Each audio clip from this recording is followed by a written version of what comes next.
Zaradi varčevalnih ukrepov bodo v mariborski knjižnici ob 200 tisoč evrov.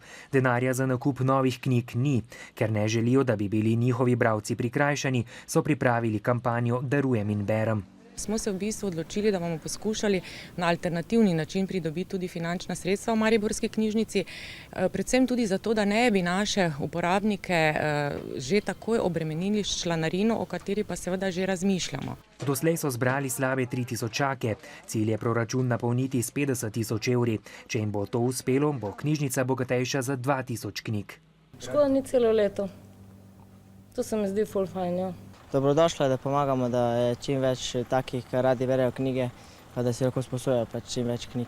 Ljudje se lahko odločajo za natančno določen naslov, ki ga potem bomo nabavili, in bomo to tudi objavili, ali pa potem bomo nabavili iz tega seznama gradivo. Število bralcev sicer kljub nemogočim razmeram, najhuje je v Rotovški knjižnici, ne upada. Skupno jih je 41 tisoč. Kakšne ljubezenske, romantične knjige? Počitniško branje je bolj lahkotno, drugače pa bolj službene stvari. Darujete lahko do 22. septembra. To lahko opravite pri knjižničarju v izposoji v katerikoli enoti ali denar nakažete na navedeni transakcijski račun.